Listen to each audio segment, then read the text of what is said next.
This is a common disease. Most of the people complain from upper abdominal discomfort, acidity, and burning sensation. That is usually happen because of some laxity, the lower esophageal sphincter, or what is called delay closure.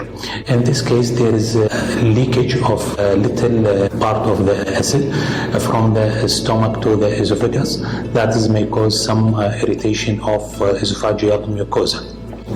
This will lead to burning sensation in the upper abdomen and acidity. Some severe cases, the acid reflux may reach to the upper part of the esophagus. Even it may reach to the larynx, into chronic cough. It may induce asthma or precipitate asthma if it is already present.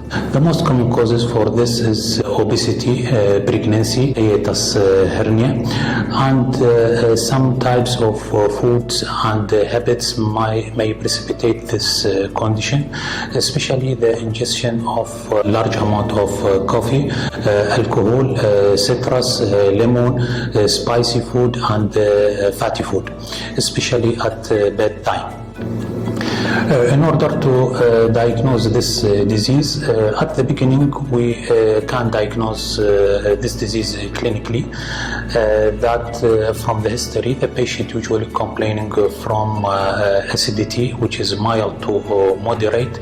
That should happen at least 2 times per week, or one episodes that is severe symptoms 1 times each week. We can start in the management by lifestyle modification. That is include weight reduction if the patient obese, reduce the ingestion of some precipitating food, fatty food, lemon, citrus, and spicy food. And we can start with PPI, or what's called proton pump inhibitor. If the patient is responding for this medication, we consider this enough as diagnostic and therapeutic.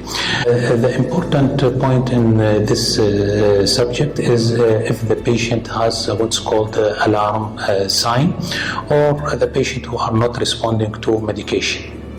Alarm sign, that is weight loss, repeated vomiting, anemia, hematemesis, or melena, or if the patient more than 55 years old. In these cases, we have to proceed for upper gastrointestinal endoscopy to rule out any underlying cause or any complication for this disease. And this complication we have to focus on is lower esophageal ulceration, or some changes in the mucosa of esophagus, what's called Barrett's esophagus, which is considered as pre-malignant, and this will need follow-up and screening for any risk of carcinoma in the future.